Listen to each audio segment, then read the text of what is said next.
सुबह बखैर, कैसे हैं आप सब लोग? ठीक ठाक हैं, मज़े में हैं, अपनी लाइफ एंजॉय कर रहे हैं। और ये जो एंजॉयमेंट होती है ना, ये इसकी फील मज़ीद बढ़ जाती है जब पता चलता है कि जी वीकेंड करीब आने वाला है। अच्छा, आज जो है वो अब जुमे का दिन है, तो जुमे के दिन जो है ना, इसका आगाज़ होना चाहिए दुआओं के साथ में। जुमे के दिन जो है वो बातें होनी चाहिए सिला रहमी की, खैर की, नेकी की, बरकतों की। तो आज दिन में जब सब आप लोग नमाज़ पढ़ें जुमे की, तो ज़रूर हमारी टीम को और हमें भी याद रखें और हम भी अपने व्यूवर्स को जो हैं वो याद रखेंगे।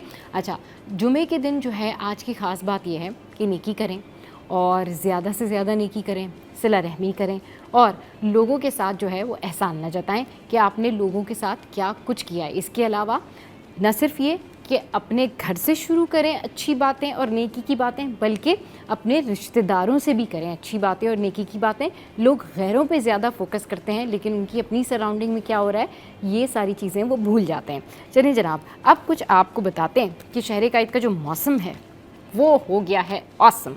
जी हाँ, ये जो मौसम है ये ऑसम हो गया है और शहर कायद में कई इलाके ऐसे हैं जहाँ पर बूंदाबांदी जो है वो देखने में आ रही है। और ये जो बूंदाबांदी होती है ना, यकीन करें इस वक्त में कराचीइट्स को इतनी ज़रूरत है कि बारिश हो जाए और किसी तरीके से जो है ये मौसम मज़ीद औसम हो जाए, समोसे, पकोड़े, छोले ये सब खाए जाएं। तो शहर कायद का मौसम कुछ इस तरह से है कि मतला अबर आलूद है, समंदरी हवाएं चल रही हैं। इसके अलावा जौहर टाउन में हल्की बूंदाबांदी हुई है। Gulshan Maymar, Sohrab Goth, scheme 33, federal B area, Liaquatabad, university road, stadium road और PCHS में हल्की बूंदाबांदी जो है वो जारी है। तो ये तो है जी मौसम की खबरें। और आज दिन भर मौसम कैसा रहेगा ये मैं आपके साथ में शेयर कर लेती हूँ। तो दिन भर जो है आज मौसम रहेगा 11 बजे क्या मौसम की सूरत हाल रहेगी, 12 बजे क्या मौसम की सूरत हाल रहेगी। तो ये स्टैट्स कुछ इस तरह से हैं, ये मौसम की खबर कुछ इस तरह से है। क्लाउडी है जी 11 बजे, अच्छा 32 सेंटीग्रेड। फिर उसके बाद जो है क्लाउडी है 12 बजे 33 सेंटीग्रेड। फिर जो है जी थंडर स्टॉर्म की इतला है 1 बजे 34 सेंटीग्रेड। फिर थंडर स्टॉर्म 2 बजे 33 सेंटीग्रेड। तो ये है जी मौसम जो कि मैंने आपके साथ में शेयर किया। अब कुछ बात कर लेते हैं कि ये जो दिन हैं दावतों के दिन हैं, मेहमानदारी के दिन हैं और जुमे से लेके संडे नाइट तक लोग वीकेंड ही कंसिडर करते हैं। लोगों को लगता है कि जुमे को जो है काम जल्दी ख़त्म कर लेंगे, फिर सैटरडे को भी जल्दी काम ख़त्म कर लेंगे, तो हाफ वीकेंड हो गया। लेकिन जुमे से ही जो है वो वीकेंड वाइब्स का आगाज़ हो जाता है। तो जब आपके घर पे कोई मेहमान आता है, आपसे मिलने के लिए जब कोई आता है और आप उसके लिए बहुत सारी डिशेस का एहतमाम करते हैं, आप ये सोचते हैं कि भाई हमने अब दावत करनी है, हमने अब खाना खिलाना है, हमने अब जो है वो अच्छी तरीके से मेहमान नवाजी करनी है, तो उसमें एक चीज़ का आपने बहुत ख़ास ख्याल रखना है। और वो चीज़ क्या है? वो चीज़ इस तरह से है कि आपने अपनी जो क्रॉकरी है, जो बर्तन हैं, बर्तनों का आपने रखना है बेइंतहा ख्याल। क्योंकि आपका खाना कितना भी अच्छा हो, आपका खाना कितना भी मज़ेदार हो, अगर आप उसको अच्छे तरीके से पेश नहीं करते हैं या अगर आप उसको उन बर्तनों में पेश नहीं करते हैं जिन बर्तनों में जो है खाना देना चाहिए, तो उसकी जो फ़ील होती है ना थोड़ी सी कम हो जाती है। तो अच्छी मेहमान नवाज़ी के लिए ना अच्छी क्रॉकरी की बड़ी ज़रूरत है। जी हाँ, अच्छी क्रॉकरी की ज़रूरत इसलिए है कि जब आप लोगों के सामने अच्छे अच्छे बर्तन प्रेजेंट करते हैं तो उनका खाने का भी दिल चाहता है और भूख भी बढ़ जाती है और खाने के आदाब भी हैं। अब बहुत सारे लोग ये सोच रहे होते हैं कि जी ठीक है, रायता ही तो है, किसी भी बाउल में रख दिया जाए, सैलड ही तो है, किसी भी जगह पर रख दी जाए, किसी छोटी प्लेट में लगा दी जाए, खीरा अलग कर देते हैं, प्याज अलग कर देते हैं, जी फ़िश ही तो है, किसी बड़ी सी ट्रे में रख देते हैं।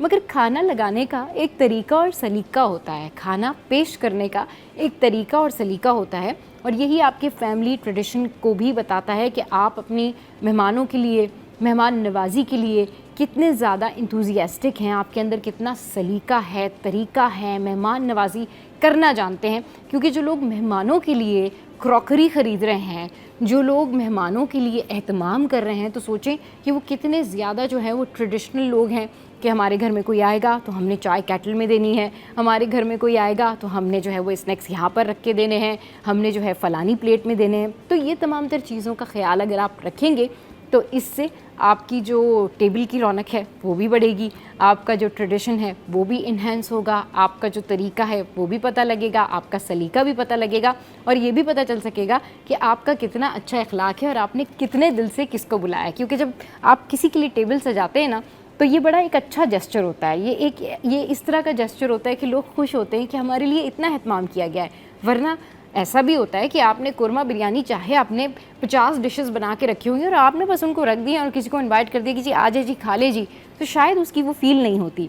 लेकिन दस्तरखान बिछाएं या टेबल पर खाना लगाएं अपने लवाजमात के साथ, उसके प्रोटोकॉल्स के साथ, तो ख़वातीन को चाहिए कि वो जो क्रॉकरी की ग्रूमिंग है ना, कि कौन सी चीज़ को किस डिश में रखना है और कौन सी डिश किस सालन के लिए है, किस फ़िश के लिए है, किस राइस के लिए है, कबाब्स कहाँ रखने हैं, चटनियाँ कहाँ रखनी हैं, सॉसेस कहाँ आएंगे, कटलरी जो है वो कहाँ रखनी है। तो इन चीज़ों के बारे में ज़रूर आपको जानने की ज़रूरत है और जो लोग ऐसा करते हैं उन्हें पता है कि कितना इम्पॉर्टेंट है और गौर तलब है और इसके लिए जो है बड़ी शॉपिंग भी करनी पड़ती है, एक चीज़ जहन में रखनी पड़ती है कि टेबल पे इन तमाम चीज़ों की ज़रूरत पड़ेगी। अच्छा जी, आगे बढ़ते हैं और आपको बताते हैं कि जी वैसे तो बहुत सारे उसूल होते हैं, वैसे तो ज़िंदगी में बहुत सारी ऐसी बातें होती हैं जो हमें ध्यान में रखनी होती हैं, लेकिन ऐसी एक बात ज़रूर है जो मैं आपके साथ में शेयर करना चाहूँगी एंड इट्स अबाउट ड्राइविंग। जब आप ड्राइविंग करते हैं तो ड्राइविंग करते हुए कितनी बातों का ख्याल रखते हैं?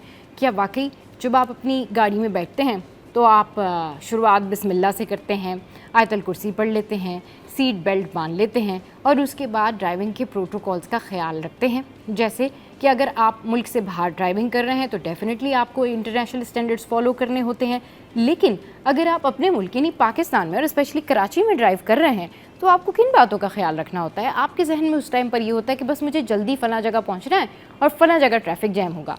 लेकिन इस सारी सूरत हाल में आपको इस बात का ख्याल रखना बड़ा ज़रूरी है कि जब आप ड्राइविंग कर रहे हों तो आप कुछ सोच ना रहे हों। जब आप ड्राइविंग कर रहे हों तो आपका दिमाग, आपका ध्यान उसी जगह पर हो जहाँ पर आपने जाना है, जिस जगह आप ड्राइव कर रहे हो। क्योंकि बहुत सारे लोग बहुत लाउड म्यूज़िक लगा लेते हैं। ये म्यूज़िक उन लोगों के लिए होता है जो गाड़ी में बाकी लोग बैठ के एंजॉय कर रहे होते हैं, लेकिन आप अगर कराची की सड़कों पे और उन जगहों पर आप ड्राइविंग कर रहे हैं जहाँ पर आपको पता है कि हादसात, वाक़यात, ट्रॉलर, हैवी ट्रैफिक है वहाँ पर मौजूद, तो फिर इन जगहों पर आपको चाहिए कि आप अपनी जो ड्राइविंग है उसको स्किलफुल बनाएं और सबसे ज़्यादा उन सोचों से, उन थॉट्स से दूर रहें जिसकी वजह से वो आपको ड्राइव करने से डाइवर्ट कर दे।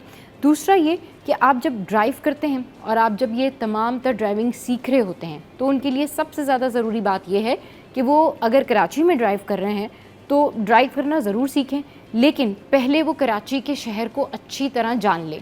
अच्छा ड्राइवर वो होता है जो फेमिलियर हो रोड से, जिसको पता हो कि कहाँ पर टर्निंग पॉइंट्स हैं, जिसको पता हो कि कहाँ से कहाँ तक फ्लाईओवर है, क्योंकि इससे आपकी ड्राइविंग स्किल्स इन्हेंस हो जाती है। ये एक ऐसा तरीका है अपनी ड्राइविंग स्किल्स को अच्छा करने का कि इससे आप कंफ्यूज नहीं होते। जब आपको किसी चीज़ के बारे में प्रॉपर पता होता है तो फिर आप ना कहीं कंफ्यूज होते हैं और ना ही फिर आपसे गलतियाँ होती हैं। तो आप अगर ड्राइविंग करते हैं तो सबसे पहले तो जो ड्राइविंग के प्रिंसिपल्स हैं, सीट बेल्ट बांधना है, ड्राइविंग स्लो करनी है, ओवरटेक नहीं करना है, अपनी लेन में चलना है, अगर स्लो पेस पे हैं तो स्लो लेन में चलेंगे, चाहे आप बाइक ड्राइव कर रहे हों या कार, आपको कराची की या पाकिस्तान की जो सड़कें हैं उनको जानना बड़ा ज़रूरी है।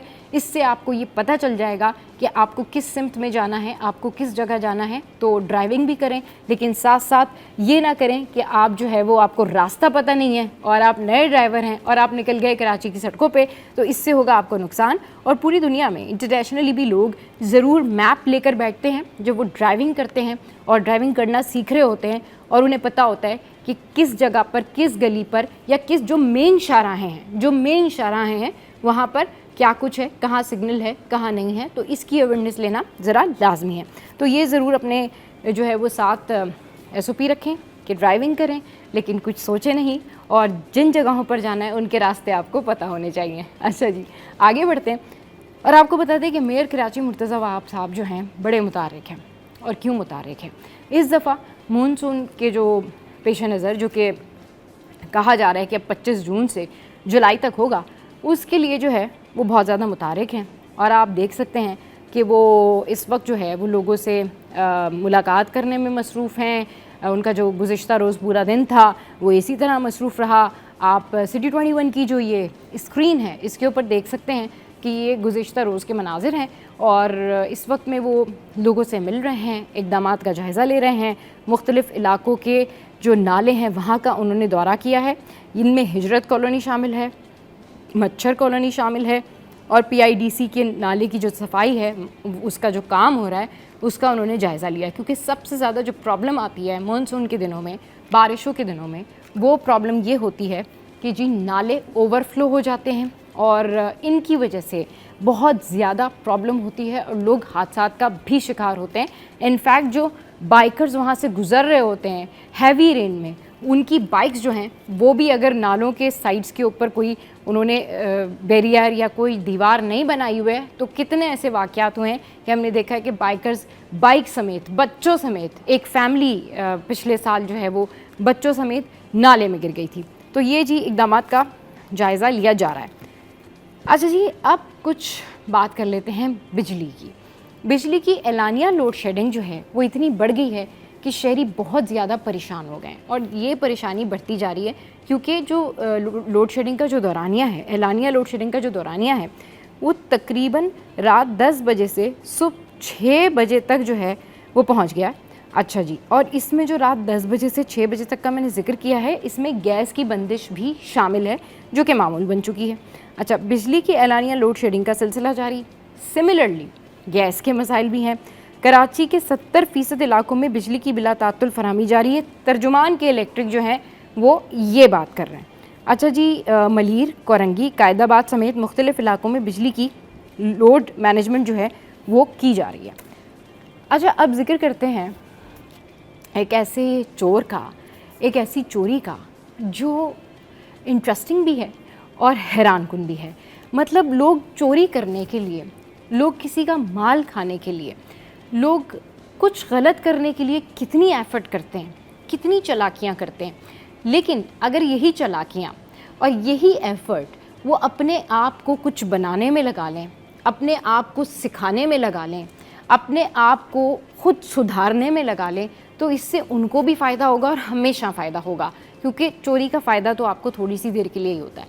तो आप देखें कि जिस चोर का मैं आपके साथ में ज़िक्र करने जा रही हूँ, ये चोर जो है इसने फ़िल्मी अंदाज़ में चोरी की। फ़िल्मी अंदाज़ में जो है ये 2 लोग थे जिन्होंने डकैती की। लेकिन इन चोरों के बारे में और इसकी जो डकैती की है इसके बारे में मैं आपको बाद में बताऊंगी। पहले जो मुतासिरा शख्स है जिसको लूटा गया, जिसके 7.5 लाख रुपए चोरी किए गए, किस तरह चोरी किए गए, आप ये जो मुतासिरा शख्स का बयान है ना, ये ज़रा सुनिए।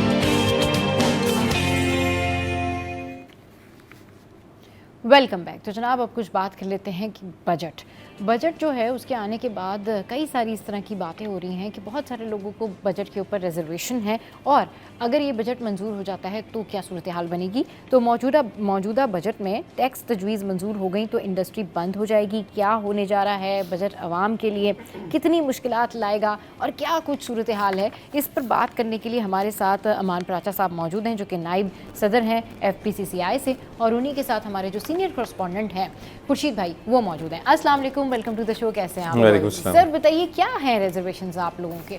सब देखिए, रिजर्वेशन हमें ये है कि हम जितने कोई और पाकिस्तानी है हम भी उतने ही पाकिस्तानी मुहब्बे वतन हैं। जो बिज़नेस कम्युनिटी है पहले तो उस पर आपको इत्मीनान करना होगा और उसको जो है अपने से ज़्यादा या अपने जैसा पाकिस्तानी और मुहब्बे वतन मानना होगा। हम भी चाहते हैं कि मुल्क तरक्की करे और मुल्क के अंदर जो मसाइल हैं वो दूर हों, लेकिन बदकिस्मती से ऐसी पॉलिसीज़ बनाई जाती हैं जो कि मुल्क के मफाद में नहीं हैं। अगर आप कुछ ऐसी पॉलिसीज़ बनाएंगे जिससे मुल्क नहीं तरक्की कर पाएगा तो फिर बिज़नेस कम्युनिटी के जो फोरम्स हैं वो आपसे एहतजाज करेंगे कि आप इन पॉलिसीज़ को सही करें। अभी देखें ना, पिछले साल की जो मैं आपको बात बताऊं, फिस्कल ईयर जो है 24-25 में भी बहुत सारी पॉलिसीज़ बनाई गई थी, लेकिन उसमें ये हुआ कि वो मुकम्मल तौर पे टारगेट अचीव नहीं हो पाया। तो अगर आपने इसी तरह से अगले 2 साल के लिए भी एक पॉलिसी बना, 1 साल के लिए नेक्स्ट ईयर के लिए एक पॉलिसी बना दी है, उसमें आपने 2 ट्रिलियन का मज़ीद इजाफा किया है, वो अब कैसे पूरा होगा कोई इसका पता नहीं है, कोई रोड मैप नहीं है। इस दफ़ा इन्होंने बजट में सिर्फ एक बजट पेश कर दिया है, लेकिन उसमें कोई रोड मैप नहीं दिया। इंडस्ट्री कैसे आगे ग्रो करेगी, एग्रीकल्चर कैसे सही होगा, क्योंकि एग्रीकल्चर इस दफ़ा हमारा बहुत हिट हुआ है। जो टारगेट्स थे वो बिल्कुल पूरे नहीं हुए। स्पेशली कॉटन हमारा बहुत ज़्यादा डिस्टर्ब हुआ है और उसकी क्रॉप बहुत कम हुई है। एग्रीकल्चर बेस्ड मुल्क है और उसमें अगर एग्रीकल्चर ही ना आप संभाल सकें या उसको ऊपर ना आप काम कर सकें, ना रोड मैप दे सकें, तो आप खुद सोचें कि अब हम कहाँ जाएंगे, अगले सालों में हम कैसे तरक्की करेंगे। तो इन चीज़ों पे एक लॉन्ग टर्म पॉलिसी मांगते हैं हम, और साथ ही साथ बिज़नेस कम्युनिटी ये मांगती है कि आप हमें साथ बिठाएं।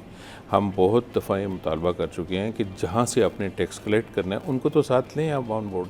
उनको जब तक साथ नहीं बिठाएंगे तो आप कैसे टैक्स कलेक्ट कर सकेंगे, कैसे आपको पता चलेगा कि कौन से मसाइल हैं और कहाँ कहाँ से आपको टैक्स मिलना है और कैसे मिलना है। हम भी अपना बिज़नेस चलाना चाहते हैं और गवर्नमेंट अपना रेवेन्यू बढ़ाना चाहती है। दोनों चीज़ें तभी होंगी जब आप बैठेंगे हमारे साथ और ये चीज़ों पे डिस्कस होगी कि हम किस तरह से रेवेन्यू बढ़ाएं और किस तरह से बिज़नेस कम्युनिटी के मसाइल हल होंगे। देखें अभी पिछले दिनों ये जो बजट आया है, बजट के बाद आप यकीन करें कोई चैम्बर, कोई एसोसिएशन मुतमिन नहीं है। हर एक शोर मचा रहे हैं कि हम इस एनवायरनमेंट में कारोबार नहीं कर सकते। जितना आपने हर्ष किया है कि अभी इसको गिरफ्तार कर लेंगे, उसको नोटिस आएगा, 10 साल कैद है और फलाना फलाना, इस माहौल में कौन बिजनेस कर सका बताइए। जब तक आप उनको ये नहीं तसल्ली देंगे कि भाई अगर आपका कोई डिस्प्यूट बनता है तो कोई कमेटी बनाएं, बिठाएं साथ, भाई आपका ये टैक्स आपको देना चाहिए था, आपने नहीं दिया, आप ये टैक्स अदा करें। नेक्स्ट भी अगर दोबारा करते हैं तो फिर उनको आप वार्निंग करने कि भाई आपने पहले भी नहीं दिया, अब भी नहीं दिया। कोई तरीकाकार इस तरह से बनाएं।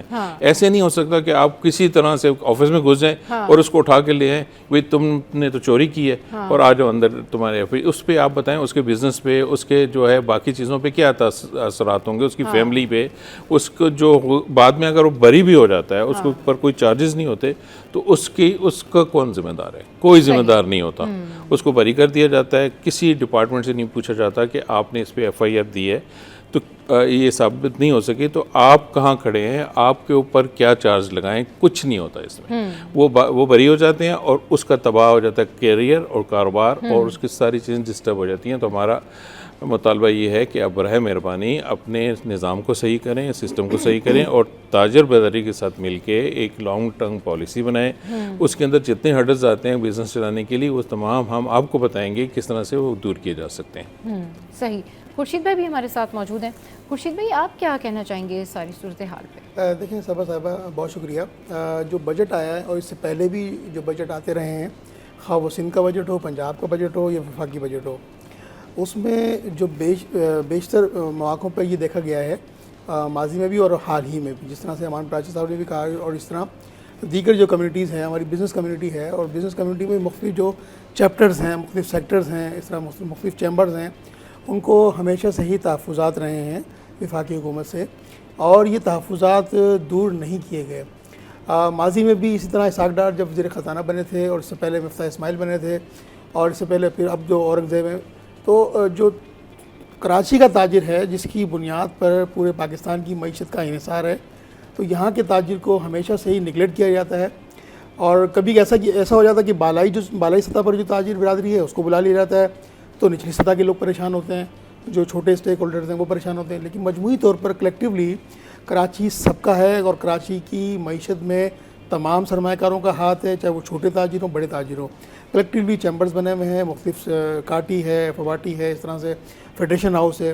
तो मैं समझता हूँ गवर्नमेंट ऑफ पाकिस्तान को कराची के जो माशी देखभाल के लोग हैं उनको ऑन बोर्ड लेना चाहिए और उनसे जो गैप ऑफ कम्युनिकेशन है उसको दूर करना चाहिए। हमेशा से ये इस्तेहसाल का शिकार रहे हैं और ये कम्युनिकेशन गैप की वजह से बहुत सारे फ्लॉज आ जाते हैं। देखिए जो पॉलिसी बनती है, पॉलिसी साज इदारे अगर मकामी सतह के स्टेक होल्डर्स की मुशावरत करेंगे, उनसे बातचीत करेंगे, उनसे तजावीज़ लेंगे और उन तजावीज़ पर फिर अमल दरामद करेंगे। जिस तरह से इन्होंने कहा कि टैक्स कलेक्शन का मामला है, तो इसी तरह से हमने देखा कि बाज़ारों में जो हमारी FBI की टीम है, उसके अलावा जो टैक्स रेवेन्यू की टीम है, वो जाती है और किसी भी शॉप को वो सील करके आ जाती है, जबकि उसके बराबर में बहुत सारी शॉप्स होती हैं और कभी जो है वो इंक्रोचमेंट के नाम पे शॉप जो सील कर दी जाती है, पूरी मार्केट में उस शख्स की जो साख मुतासिर होती है, शख्सी कारोबारी। आप सर ये जो बात कर रहे हैं कि पूरी मार्केट में साख मुतासर होती है, इस हवाले से ये एक बड़ा मसला है कि लोग एंजाइटी का शिकार हो जाते हैं, फिर एहतजाज की सूरत हाल बढ़ जाती है, तो इस पर क्या कहेंगे सर आप? देखिए, इसी के लिए तो मैं आपको अर्ज किया है कि एक पॉलिसीज़ जो है ना वो जब तक जिन लोगों के साथ मसाइल हैं उनके साथ अपनी बैठेंगे, हाँ, तो वही आपको हल बताएंगे ना कि ये चीज़ अगर हो रही है तो इसको कैसे हल किया जाए। कैसे हल? आप सीधा सीधा जाके अगर किसी भी इंडस्ट्री को या किसी दुकान को सील कर देंगे या उसके ऊपर जाके आप रेड करेंगे, हाँ। तो इससे नेगेटिव असर जाता है। और मैं आपको बताऊं, बहुत जगह पे ऐसा होता है कि वो गिल्टी नहीं होता, वो उसने कोई ऐसा जुर्म नहीं किया होता जिस पे आपने इतना उसकी दुकान सील की, उसके बाद उसकी दुकान खुल जाती है। तो ये चीज़ें जो है ना ये हरस करती हैं, और इससे आप देखें इस वक्त पूरी दुनिया में एनवायरनमेंट जो है वो वेलकम करते हैं कि आप आएँ हमारे पास। आप जो है वो सरमायाकार को दावत देते हैं कि आप आएँ, हम आपको ये फैसिलिटीज़ देते हैं, हम आपको गोल्डन वीज़ा देते हैं, आपको ये देते हैं। आप तो लोग इस वक्त जो जंग है ना वो आप जो है ना मुआशी जंग है, उसके ऊपर आपको फोकस करना होगा कि आपने अपने सरमायाकार को किस तरह से मुतमईन करना है। अगर आप अपने सरमायाकार को मुतमईन नहीं कर पाएंगे तो आप कैसे सोच सकते हैं कि बाहर से लोग इन्वेस्टमेंट लेके यहाँ आएंगे। अपना सरमायाकार आपसे मुतमईन नहीं है बिल्कुल। सही। और ये चीज़ें जो हैं ये हडल पैदा करती हैं। देखें, मैं आपको अर्ज़ करूँ कि हमारे यहाँ एक पूरे प्रैक्टिस होती है, क्योंकि हम एपेक्स बॉडी हैं, तो एक 6 महीने से पूरी तजवीज़ ली जाती हैं तमाम चैम्बर और एसोसिएशन से। जी जी। वो पूरा उस पर वर्क होता है, R&D बैठती है, और पूरा का पूरा इतना थद्दा हम बना के हमसे ख़ुद को फेडरल गवर्नमेंट मांगती है, फाइनेंस मिनिस्ट्री मांगती है कि आप अपनी तजवीज़ दें। हम जब देते हैं तो उसका एंड रिज़ल्ट हमारे पास तकरीबन 0 होता है। हाँ। अब खुद सोचकर हम इतनी मेहनत करके आपको बताते हैं कि इस तरह ठीक हो सकता है, आप उसके ऊपर अमल नहीं करते तो बिज़नेस कम्युनिटी में मायूसी नहीं फैलेगी तो और क्या होगा, बताइए। सही, बिल्कुल इसी तरह ही। बिल्कुल हाँ। देखें, जो सियासी जमातें हैं वो भी बजट आने से पहले शेडो बजट पेश करती हैं, और वो शेडो बजट में उनकी मसाइल की हल्की निशानदेही भी होती है, और मुख्तलिफ हवालों से उनकी अपनी अपनी सिफारिशात होती हैं। तो बदकिस्मती कह लीजिए, इसको वलमिया कह लीजिए, इस पर जितना गिरिया किया जाए वो कम है कि ना तो चैम्बर्स की, ना फेडरेशन की, और ना ही सियासी जमातों की जो शेडो बजट्स आते हैं उनकी किसी भी सिफारिश को ना कबूल किया जाता है, ना उसके ऊपर इम्प्लीमेंटेशन किया जाता है। देखिए, कराची के जो मसाइल हैं, कराची का बेटा, कराची का ताजिर या कराची का सियासतदान ही उसके बेहतर मसाइल का हल बता सकता है। ये तो नहीं कि इस्लामाबाद में एक शख्स बैठा हुआ और कराची के मसाइल को जानता होगा, ऐसा पॉसिबल नहीं है। सतही तौर पर जो है वो जान सकता है अमूमी तौर पर, लेकिन जो ग्राउंड रियलिटी है, जो ज़मीनी हक़ाइक़ हैं, वो कराची का रहने वाला, कराची का ताजिर, कराची का सियासतदान, कराची का तालिब इल्म, वो यहीं के मसाइल बता सकता है, ना कि एक शख्स दूर बैठा हुआ है, समंदर पार बैठा हुआ या दूर विफाक में बैठा हुआ वो बता सकता है। तो मैं समझता हूँ कि बजट से पहले जितने तहफ़्फ़ुज़ात हैं हमारी बिज़नेस कम्युनिटी के, उनको दूर करना चाहिए। उनसे सिफारिशात ली जाती हैं तो उस पर अमल दरामद भी होना चाहिए। आपको क्या लगता है कि जो सिफारिशात ली जाती हैं उसके ऊपर अमल दरामद हो जाता है? कितनी मान ली जाती हैं, कितनी नहीं मानी जाती है, और स्टेबिलिटी कितनी ज़रूरी है सर? इस दफ़ा तो वज़ीर ख़ज़ाना साहब हमारे पास तशरीफ़ लाए थे, तो उन्होंने के लिए बोला था कि हम आपकी तजवीज़ को मानेंगे। अच्छा। हाँ, पूरी तरह से उन्होंने हमें यकीन दहानी कराई थी। तो और हम बहुत शौक़ हुए कि हमारी जो है वो चीज़ें नहीं मानेगी और उस पर अमल दरामद नहीं हो। तो हम ये उनको अर्ज़ करते हैं कि हम इतनी मेहनत करके आपको भेजते हैं, तो फिर हमारा तो यही होगा कि नेक्स्ट ईयर से चैम्बर और एसोसिएशन ना ये वर्क करें। हाँ। अगर आपने उसको उठा के रद्दी की टोकरी में ही डालना है तो। सही। दूसरा, मैं आपको ये बताऊं कि इस वक्त जो बिज़नेस कम्युनिटी ना ऑलरेडी जो बिज़नेस अपने रन कर रही है, वो जिस माहौल में कर रही है, उनको शाबाशी देनी चाहिए। अच्छा। आप यकीन करें, बिजली रेट कितने हैं आपका, उस पर इंडस्ट्री चलाना नामुमकिन है। गैस टैरिफ आप देख लें कितना ज़्यादा है आपके पास, टैक्स का स्लैब कितना ज़्यादा है आपके पास, और हालात कैसे हैं, लॉ एंड ऑर्डर कैसा है, और इंफ्रास्ट्रक्चर कैसा है। इन तमाम चीज़ों को देख के एक जो इंडस्ट्री चला रहा है, ये वो अपना कारोबार चला रहा है, वो उसको इनाम देना चाहिए कि आप इन हालात में जो भी रेवेन्यू जनरेट करके दे रहे हो, ये बहुत बड़ी आपकी कामयाबी है। सही। उसके ऊपर उनको अप्रिशिएट करने की बजाय आप उनको बोलो कि यार जितनी भी आपने जो टैक्स नेट में है, उन्हीं के ऊपर गन पॉइंट पे आप बोलो कि नहीं, आपने टैक्स और देना है, और देना है। तो वो बेचारा एक जगह पे तंग आके अपने बिजनेस को समेटेगा, श्रिंक करेगा, और अगर कोई बिजनेस कम होता है तो उससे रेवेन्यू जनरेशन कम होगी। रेवेन्यू जनरेशन कम होगी। खुर्शीद बिल्कुल ऐसी भाई, है। जी। देखिए जो भी बिजनेस हमारे हब हैं, जैसा कुरंगी है, उसका साइट है, आप इनके इंफ्रास्ट्रक्चर की सूरत देख लीजिए कि हम अगर मैं एज ए स्टेक होल्डर्स बात करूँ दूसरे अदर कंट्री से कि आप पाकिस्तान में बिज़नेस लेकर आएँ, कराची में बिज़नेस अपना लेकर आएँ, फिर उनका कोई लोकल जो उनका एम्बेसडर है वो कराची कुरंगी का अगर विज़िट करेगा तो मैं समझता हूँ वो इनकार कर देगा। तो इसी वजह से हमारे मुल्क में सरमायाकारी नहीं आ रही, और जो आती है तो उसको फिर उस तरह से सर्वाइव नहीं किया जा रहा। और जो इंफ्रास्ट्रक्चर की सूरत हाल इन्होंने बताया कि जिस तरह से लोकल सतह पे हमारी इंफ्रास्ट्रक्चर की सूरत हाल है वो बेहतर नहीं हो पा रही, सड़कें ख़राब हैं, और इस सूरत हाल में भी इंडस्ट्रीज़ जो है वो सर्वाइव कर रही हैं। देखें अगर एक इंडस्ट्री बंद होती है तो 2,500 से 3-4 हज़ार अफराद जो है वो बेरोज़गार हो जाता है। इस सूरत हाल में अगर इंडस्ट्री जो हमारे सनतकार हैं वो अपनी सनतें चला रहे हैं, लॉस भी बर्दाश्त कर रहे हैं, ऐसा नहीं कि लॉस नहीं हो रहा, लॉस भी हो रहा है। अल्टीमेटली वो लॉस जो है वो सारा फिर उनके वर्कर्स पे जाता है, उनकी जो प्रोडक्ट्स है उसके ऊपर जाता है, वो प्रोडक्ट्स महंगी होती है, उसकी लागत में भी इजाफा होता है, फिर वो आवाम इस पर परेशान होती है कि चीज़ें महंगी हो गई हैं। तो देखिए ये जब आपका सरमायाकार खुशहाल नहीं होगा, आपके शहर की जो सनतें हैं वो उनका पहिया ठीक नहीं चलेगा, तो पाकिस्तान की मईशत पे जो इन्हिसार है वो 70% कराची की मईशत का है। तो कराची की मईशत का पहिया रवा रहना, कराची की मईशत के जो स्टेक होल्डर्स हैं उनको खुशहाल रहना ये ज़रूरी है पाकिस्तान की मईशत को रवा रखने के लिए। चले जी, यहाँ पर वक्त तो एक ब्रेक के बाद वापस आएंगे तो इस पर मज़ीद डिस्कशन करेंगे, हमारे साथ रहिए। Welcome back. तो भाई अमान पराचा साहब इस वक्त हमारे साथ में मौजूद हैं और बात यही हो रही है कि किस तरीके से स्टेबिलिटी लाई जाए, किस तरीके से जो है वो बेहतर की जाएँ चीज़ें। तो सर क्या तजावीज़ हैं जो आप दे सकते हैं जिससे बेहतरी आ सकती है? मतलब क्या ताजरबाज क्या है आप लोगों का स्टांस कि भाई ये काम को इस तरह से कर लें तो इट कुड बी बेटर? देखें सबा, अभी हम तकरीबन 77 और ईयर हो गए हम पाकिस्तान को बने हुए, और मुख्तलिफ़ अदवार में मुख्तलिफ़ पॉलिसीज़ आती रही हैं, और हर दफ़ा यही कहा गया कि पाकिस्तान मुश्किल हालात से गुजर रहा है। मैंने अपने कानों से कभी ये नहीं सुना कि अभी मुल्क जो है ना सही सिमत में जा रहा है।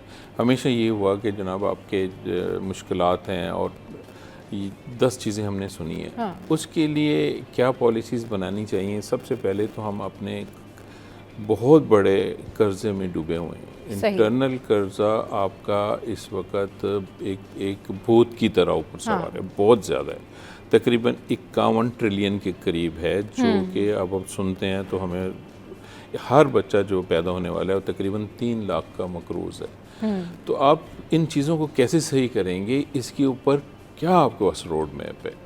उसका तरीक़ाकार ये है कि अगर आप इस दफ़ा हम दरख्वास्त करते हैं कि आप जो बजट है वो बिज़नेस कम्युनिटी को बनाने दें। अगर बिज़नेस कम्युनिटी बजट बनाएगी तो आप यकीन करें कि आपका रेवेन्यू टारगेट भी पूरा होगा, और उसके साथ साथ आपको एक्स्ट्रा रेवेन्यू जनरेट होगा, क्योंकि उस बिज़नेस कम्युनिटी को पता है कि कहाँ कहाँ से टैक्स कलेक्ट हो सकता है, कहाँ कहाँ से हमारा बिज़नेस और आगे जाएगा। देखिए एक इंडस्ट्री लगी हुई है, आप उसके ऊपर दूसरी इंडस्ट्री आप लगाएंगे तो वो उसी माहौल में लगाई जा सकती है जब कि वो सरवाइव कर सके। तो आपको चाहिए कि आप इस तरह से पॉलिसीज़ बनाएं कि एक इंडस्ट्री लगने वाले को इतना इत्मीनान दें कि वो दूसरी इंडस्ट्री लगाए। उससे क्या होगा कि इस वक्त अनएम्प्लॉयमेंट बहुत ज़्यादा है। इंडस्ट्री वाहिद हल है कि आपकी अनएम्प्लॉयमेंट को दूर करेगा। लोग जो बेरोज़गार हैं या नई नस्ल आती जा रही है वो क्या करें। एक दफ़ा हमारे पास आईजी साहब तशरीफ़ लाए थे यहाँ पिछले दिनों, तो उन्होंने कहा था, हमने उनसे बोला था क्राइम बढ़ गया है, तो उन्होंने कहा था उसकी मेन वजह यहाँ कराची में इंडस्ट्री बंद हुई है। जिन लड़कों को हमने पकड़ा है वो कहते हैं हम इस फैक्ट्री में काम करते थे, अब हम बेरोज़गार हो गए, हम क्या करें। तो आप बताएं कि इस तरह से क्राइम भी बढ़ेगा, बेरोज़गारी भी बढ़ेगी, तो आपको ये सीरियस इशू को उठाना होगा। इसके ऊपर इंडस्ट्री को आपने सपोर्ट करना होगा, उसके अंदर ऐसी चीज़ें लानी होंगी जो इंडस्ट्री के साथ मुशावरत के साथ आएँ, उसके साथ बात हो। यहाँ से लोग जब पैकअप करके जा रहे हैं उनको रोकना होगा, और रोक के उनसे पूछना होगा कि आपके जो मसाइल क्या हैं, बताइए क्यों जा रहे हैं आप, उनको एड्रेस करना होगा ताकि वो यहाँ रुकें और अपना बिजनेस चला सकें। बहुत अच्छी बात की अमान पराचा साहब ने। खुर्शीद भाई किस हद तक आपको लगता है कि वाकई लोगों को रोकना चाहिए, उनके जो तहफ़्फ़ुज़ात हैं वो पूछना चाहिए, क्योंकि हमें ज़रूरत है ऐसे लोगों की जो हमारे मुल्क में काम करें और रेवेन्यू जनरेट करें और आगे बढ़े, मतलब चले। तो आपको क्या लगता है कि कितना ज़रूरी है ये सब, क्योंकि इससे स्टेबिलिटी आएगी। अगर इस तरीके से लोग जाना शुरू कर देंगे तो ये तो अच्छी बात नहीं है। देखिए सबा साहब, पहली बात तो ये है कि मुल्क में जब तक रोज़गार के मौके नहीं मिलेंगे, हाँ। तो हमारी जो नौजवान नस्ल है, यूथ है, वो उसकी बैरून मुल्क जो है वो उसकी जाने का सिलसिला जो है वो जारी रहेगा। अच्छा, बाहर के ममालिक में जाने का सिलसिला दो बड़ी वजूहत हैं। एक तो पाकिस्तान के अंदर रोज़गार के मौके नहीं मिल रहे, और दूसरा फिर वो लोग जा रहे हैं ज़्यादातर जो पढ़े लिखे नहीं हैं, तो उनको अपनी मेहनत मजदूरी करनी है। यहाँ रोज़गार के मौके नहीं, जिस तरह सनतें बंद हो रही हैं, और जो हमारा पढ़ा लिखा तबका है उसको यहाँ पर गवर्नमेंट जॉब के मौके नहीं मिल रहे। अच्छा, गवर्नमेंट जॉब के जो मौके हैं, बदकिस्मती से कह लीजिए इसको आप, या इस पर जो गैर संजीदगी का मुजाहरा है वो ये पे मेरिट नहीं है। सियासी बुनियादों पे बेशुमार ऐसे इदारे हैं, मैं अगर गिनवाना शुरू करूँ तो शायद आपके 2 या 3 शो कम पड़ जाएंगे। सियासी बुनियादों पे बेशुमार ऐसे इदारे हैं जिनमें भर्तियाँ होती हैं, और उस भर्ती की वजह से जो मुस्तहिक नौजवान है और जिसका राइट बनता है कि उसने मास्टर्स किया है, एमफिल किया है, पीएचडी किया है, उसको जॉब मिलनी चाहिए, वो जॉब उसको नहीं मिलती। और कई ऐसे इदारे जिसके अंदर वो जॉब्स खाली पड़ी हुई हैं, उनको फिल नहीं कर पा रहे। क्यों? उसकी वजह ये कि उनका वर्कर नहीं आ रहा, वो अपने वर्कर्स को सीट नहीं दे पा रहे, वो जगहें खाली पड़ी हैं। बेसिकली जिस तरीके से खुर्शीद भाई बात कर रहे हैं सर, बेसिकली आप लोगों की जो कहते हैं ना कि मेन पॉइंटर्स क्या हैं, आप लोगों के मेन जो रिजर्वेशंस हैं वो क्या है कि जी ये चीज़ें तो मेन है, और उसके बाद फिर चलें जी बाकी चीज़ों के ऊपर हम बात कर सकते हैं, कोई नेगोशिएशन हो सकती है। What are your main points for that? लेकिन सबसे पहले तो बिज़नेस फ्रेंडली माहौल हमें चाहिए। ठीक, ऐसा माहौल दें जिसके अंदर हम इत्मीनान के साथ अपना बिजनेस रन कर सकें। Ease of doing business, just like that. Ease doing business भी सही है, और साथ आप ये हरास की जो बात करते हैं ना, देखें बहुत सारे लोगों की शिकायत आती है कि हमें बिला वजह तंग किया जाता है। अच्छा, ये चीज़ ख़त्म होनी चाहिए। जब तक एक कारोबार चलाने वाले को ज़हनी तौर पे सुकून नहीं होगा, इत्मीनान नहीं होगा, वो अपना बिजनेस रन नहीं कर सकेगा। आपको सबसे पहले ऐसी पॉलिसीज़ बनानी चाहिए जिससे एक फ्रेंडली माहौल हो, और एक बिजनेसमैन ये समझ सके कि यार मैं अपने घर में बैठ के इत्मीनान के साथ एक कारोबार कर रहा हूँ, और उसको तसल्ली हो कि मुझे बिला वजह तंग नहीं किया जाएगा। ये पहली हमारी डिमांड है। दूसरी बात ये है कि जितने आप पे बिजली, गैस और जितने आपका टैक्स रेट है, ये इतना ज़्यादा है कि इंडस्ट्री सर्वाइव नहीं कर पा रही। खित्ते के देखिए, हमें बाहर अपने प्रोडक्ट भेजने होते हैं, और वहाँ से दूसरे ममालिक से जो प्रोडक्ट जाते हैं उनको कम्पीट करना होता है, उन कंपटीशन होती है हमारी। अगर आपका टैरिफ रेट बिजली का ज़्यादा होगा, गैस का ज़्यादा होगा, टैक्सेशन ज़्यादा होगी, तो आप अपना प्रोडक्ट बाहर कैसे उनके साथ मुकाबला करेंगे? मतलब आपके कहने का मतलब ये कि मेनली तो यही है कि जी बिज़नेस फ्रेंडली इन्वायरमेंट हो, और दूसरी बात ये कि जिस तरीके से आपने कहा जो हैरेसमेंट है, सो इसके मेन पॉइंटर्स क्या हैं? इसके ऊपर आप क्या कहना चाहेंगे? किस तरीके से जो है वो हैरेसमेंट हो रही होती है, या किस तरीके से जो है वो बुली किया जा रहा होता है, या किस तरीके से जो है वो आप लोग देखिए, फेसलेस निज़ाम इन्होंने एक नाफिज किया है। हम अभी भी चाह रहे हैं कि बाकी जगह पे भी फेसलेस हो।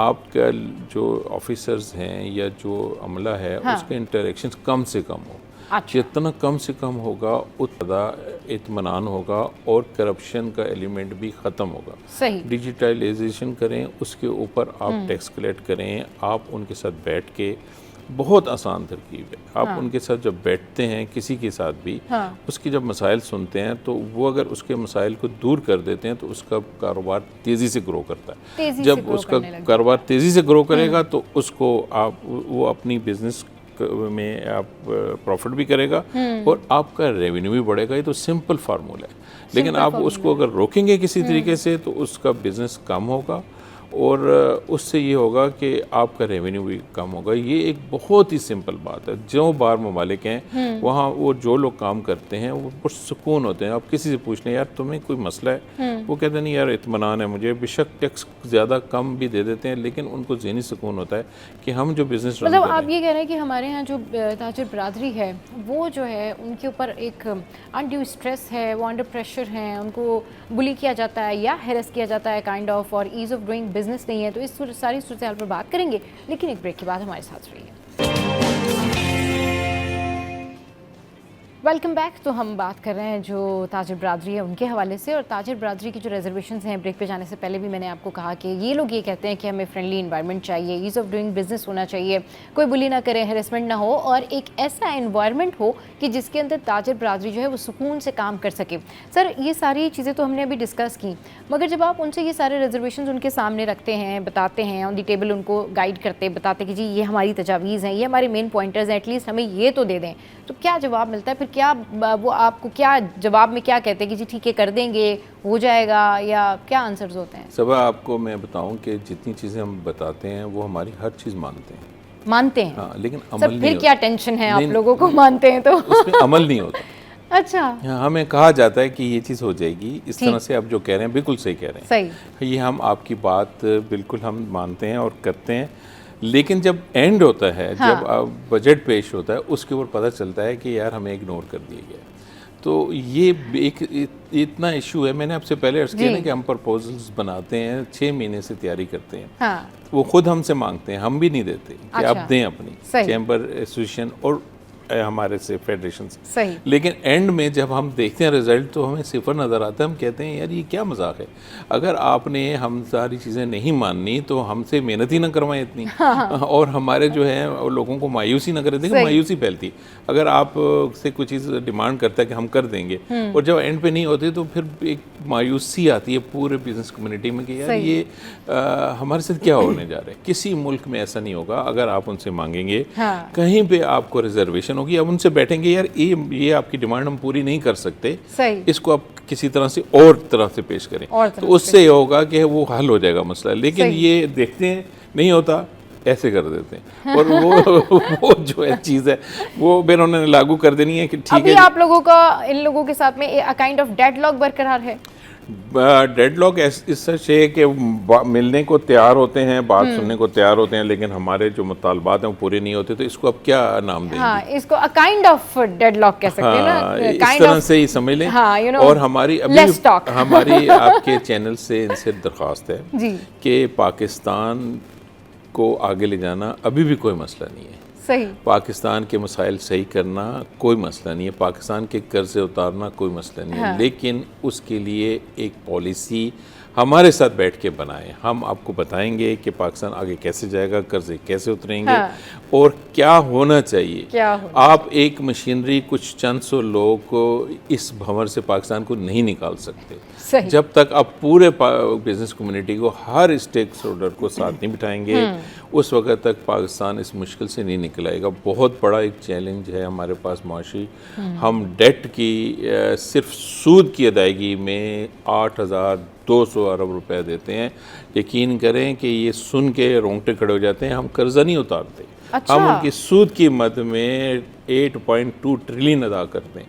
तो इससे बड़ा और क्या अलमिया हो सकता है कि वो कर्जा अपनी जगह कायम रहता है, सिर्फ सूद देते हैं। ये हमारे पे बहुत बड़ा बोझ है हमारी मुल्क के ऊपर। इसको हमें किस तरह से कम करना है। सही। और ये अगर कर्जा ख़त्म हो जाए तो हम बहुत स्पीड में भागने लगेंगे। और ये जो हर्डल्स आती हैं अब वो भी अगर दूर हो जाएं बिज़नेस कम्युनिटी के ऊपर, बहुत मुश्किल हालात में हम अपना बिज़नेस रन कर रहे हैं। ये गवर्नमेंट को समझना चाहिए कि इस एनवायरनमेंट में बिज़नेस चलाना बहुत मुश्किल है। आपको पहले भी मैंने अर्ज़ किया। तो आप हमारे साथ बैठें, हमारे साथ हमें सहूलियात दें, हम आपको बताएंगे सहूलियात के साथ हम टैक्स रेवेन्यू कैसे बढ़ा सकते हैं। सिंपल वे, कोई मुश्किल बात नहीं है, लेकिन आपको हमारे पास ऐसा नहीं बैठना पड़ेगा और टेबल टॉक करनी पड़ेगी। ठीक है, बहुत शुक्रिया मान पराचा साहब, आप हमारे शो पर आए और खुर्शीद भाई हमारे शो पर आए। तो जनाब, शो में यह वक्त है हेडलाइंस ब्रेक का। वापस आएंगे और फिर करेंगे ढेर सारी बातें, आपके दिल की बातें, आपके घर की बातें, आपके मसाइल की बातें। हमारे साथ रहिए। Welcome back. तो अब कुछ बात करते हैं ऐसी ख़वातीन की जो कि प्रेग्नेंट होती हैं और प्रेगनेंसी के बाद जो है उनको बहुत सारी कॉम्प्लिकेशंस आती है और रिस्क फैक्टर्स जो होते हैं वो बढ़ जाते हैं, जिसको हम कह सकते हैं कि हाई रिस्क प्रेगनेंसी। लेकिन ओवरऑल आज जिस बात पर गुफ्तगू होगी, गुफ्तगू ये है कि भाई जो प्रेगनेंसी है, प्रेग्नेंट हो जाने के बाद ख़वातीन को किन बातों का ख्याल रखना चाहिए और किस तरह से इस तमाम तर टेन्योर को, जो एक पूरे जो 9 मंथ्स होते हैं, इसको किस तरह से कैरी करना चाहिए। इस पर बात करने के लिए जो है वो हमारे साथ मौजूद हैं डॉक्टर ज़हीना शम्सुल इस्लाम और डॉक्टर दुर्र शहवार, जिनका ताल्लुक़ है आखान से। और दोनों ही गायनेकोलॉजिस्ट हैं। अस्सलाम वालेकुम, वेलकम टू द शो। कैसे आप लोग, ठीक ठाक हैं? बहुत शुक्रिया आपने अपना कीमती टाइम निकाला और हमारे शो पर आए, क्योंकि इन लोगों की होती है क्लिनिक्स और डेफिनेटली जो गायनी की डॉक्टर्स होती हैं, ब्रेक क्लिनिक में हम यही बात कर रहे थे, बड़ा बिजी होती है और इन लोगों के पास जो है वो टाइम नहीं होता, क्योंकि इनके माशाल्लाह से बहुत सारे जो है वो क्लाइंट्स होते हैं। अच्छा, आप बताइएगा कि क्या करना चाहिए ख़वातीन को जब वो उनको पता चलता है पहली दफ़ा, दूसरी दफ़ा या जो भी उनका केस होता है उससे रिलेटेड, तो क्या ख्याल रखना चाहिए, क्या SOPs होती हैं, क्या केयर होती है, क्या ट्रीटमेंट होता है? अच्छा देखिए, आई वॉन्ट स्टार्ट इट कि प्रेगनेंसी जब उनको पता चले, हाँ। मैं कहूँगी जब प्रेगनेंसी वो प्लान करें या प्रेगनेंसी के बारे में सोचें, आइडियल ये That's होता better. है हाँ, कि हाँ। प्रेगनेंसी से पहले, तो जिसको हम प्री कॉन्सेप्शन कहते हैं, जहाँ प्रेगनेंसी से पहले, हाँ। एंड वी रिकमेंड कि आइडियली औरतों का प्रेगनेंसी से पहले अपनी मॉलेज के पास या अपने ऑब्स्टेट्रिशियन के पास हाँ। एक विज़िट होना चाहिए। हाँ। उसका पर्पस होता है, उसका पर्पस ये होता है कि अगर उनको पहले से कोई बीमारियां हैं, हाँ। लेट्स से आज के ज़माने में चूँकि हमारे यहाँ नहीं पूरी दुनिया में मोटापे की शरह हाँ। बढ़ गई है, हाँ। इसलिए औरतों में, और चूँकि प्रेगनेंसीज भी अब लोग इतने यंग एज में नहीं करते, हाँ। औरतें करियर फोकस्ड होती हैं, तो they might conceive later in their life. सही। ठीक है, तो उसमें डायबिटीज़ या ब्लड प्रेशर, ये सारी चीज़ें होती है, तो हम देखते हैं कि उनको पहले से कोई बीमारियां, कोई हेल्थ कंडीशन तो नहीं है जिसको हम, because we want them to get pregnant जब वो अपनी ऑप्टिमल बेस्ट हेल्थ में हो। हाँ। ठीक है, तो ये हमारा काम होता है। दूसरा ये कि अगर किसी का वज़न बहुत ज़्यादा है या कोई ब्लड प्रेशर की दवाइयों पे है, तो हम ये देखते हैं कि वो अपने लाइफस्टाइल मॉडिफाई करे, एक्सरसाइज एंड न्यूट्रिशन और इन सब पे तवज्जो दें। हाँ। ठीक है, अगर मोटापा है तो उसको कम करें, अगर किसी को बीमारियां हैं तो उसको प्रेगनेंसी से पहले कंट्रोल करें हम। सही। अगर मेडिसिन वो पहले से ले रही हैं, क्योंकि कुछ प्रेगनेंसीज में मेडिसिन होती हैं, 90% मेडिसिन उमूमन प्रेगनेंसी में भी सेफ़ होती है और ली जा सही। सकती है। हाँ। अगर किसी को कोई बीमारी है हाँ। जिसके लिए वो किसी पर्टिकुलर मेडिसिन पे है, तो आपको उसे सिर्फ देखना होता है कि वो बच्चे के लिए कितनी सेफ़ है या कितनी अनसेफ है, क्योंकि बहुत सारी औरतें जब प्रेग्नेंट होती है तो वो अचानक से अपनी मेडिसिन बंद कर देती है। हाँ। अगर किसी को मिर्गी का मसला है और उन्होंने अपनी मेडिसिन बंद कर दी, तो वो उल्टा फ़ायदे से ज़्यादा माँ और बच्चे दोनों के लिए नुकसान हो हो सकता रहा है। होता तो है, सही। आप उससे पहले उनकी मेडिसिन को मॉडिफाई करते हैं, उनको सेफ़र ड्रग्स पे बिल्कुल। स्विच करते हैं। ठीक है, ये चीज़ होती है। फिर फॉलिक एसिड का इस्तेमाल दुनिया भर में फूड फोर्टिफाइड होता है फॉलिक एसिड के साथ, क्योंकि ये बच्चे में दिमाग, हराम वक्स की एबनॉर्मेलिटीज़ से बचाता है। तो इसका इस्तेमाल प्रेगनेंसी से आइडियली 12 हफ्ते पहले शुरू होना चाहिए और शुरू के 12 हफ्ते चलना चाहिए, इसको कंटिन्यू करना चाहिए। तो इन सब के बारे में हम दे सकते हैं उनको एडवाइस, और ये डिटर्मिन कर सकते हैं कि वो लो रिस्क हैं जब वो प्रेग्नेंट होंगे, हाँ। या वो हाई हाई रिस्क रिस्क होंगे। अच्छा, बहुत अच्छी बात की डॉक्टर ज़हीना ने कि चलें जी, इस बारे में तो हम थोड़ी देर में बात कर लेते हैं या बाद में बात कर लेते हैं कि क्या क्या प्रिकॉशंस उनको लेनी चाहिए, क्या SOPs रखनी चाहिए। But before go on that, हमें ये समझने की ज़रूरत है कि जब कोई प्रेगनेंसी प्लान कर रहा हो, तो फिर उसके लिए उसको सोच के प्लान करना चाहिए। आपको कोई बीमारी तो नहीं है, आप एलर्जिक तो नहीं है, are you mentally ready for that, क्योंकि ये भी एक बड़ा इशू होता है कि क्योंकि जो आपका जो एक होता है ना कि मेंटली अगर आप you are not prepared for that, तो आपका बॉडी फंक्शन भी फिर उस तरीके से चीज़ों को कैरी ऑन नहीं कर रहा होता। तो डॉक्टर दुरुशवार बताइएगा कि किस तरीके से जब लोग प्रेगनेंसी प्लान कर रहे हों तो उनको क्या करना चाहिए, कौन से टेस्ट करा लेने चाहिए और किस तरीके से फिर इस प्रोसेस को आगे लेके चलना चाहिए। देखिए, डॉक्टर ज़हीना ने बहुत डिटेल में हाँ। ये बात बताई है कि प्रेगनेंसी का प्लान होना ही बहुत इम्पॉर्टेंट बात है। हाँ। जबकि किसी भी कपल की शादी होती है, और आजकल के अगर हम मॉडर्न दौर में देखें, ख़ास तौर पर शहरी आबादी में, जी। तो लोगों के अंदर अवेयरनेस बहुत बढ़ गई है। हर सही। कोई फ़ौरन प्रेगनेंसी नहीं चाह रहा होता। करियर फोकस होने की वजह से बाज़ दफ़ा सोशल इश्यूज़ होते हैं, बाज़ दफ़ा लोग इमिग्रेशन कर रहे होते हैं, बहुत सारे मैटर्स होते हैं जिसकी वजह से लोग ये चाहते हैं कि 1 साल 2 साल या 2.5 साल का वक्फा ले लिया जाए। सही। अब अगर वक्फा लेना है तो उसके लिए बहुत इंपॉर्टेंट बात यह है कि कॉन्ट्रासेप्शन इज़ वेरी इंपॉर्टेंट। कि आप फैमिली प्लानिंग का जो भी तरीका इस्तेमाल करें उसके लिए भी आप एक ऑब्स्टेट्रिशियन को दिखा दें। और ख़ास तौर पर अगर कोई मेडिकल डिसऑर्डर है साथ, जैसे कि मिर्गी का प्रॉब्लम है, कोई ऑटोइम्यून बीमारी है किसी किस्म की, या ब्लड प्रेशर का प्रॉब्लम है, या डायबिटिक अगर आप हैं, तो उस हिसाब से कौन सा कॉन्ट्रासेप्शन जो कि सेफ़ भी हो और मजबूत भी हो। हाँ। सही। और जितने अरसे के लिए आप चाह रहे हैं उससे रिलेटेड डिस्कशन हो सके, आपको उनके साइड इफ़ेक्ट्स के बारे में और कितना सेफ़ होगा आपकी बीमारी, या अगर आप लो रिस्क भी हैं, आपको कोई कॉम्प्लिकेशन भी नहीं है, तो आप मजबूत तरीके के साथ चलेंगे तो डेफिनेटली प्लान कर सकेंगे।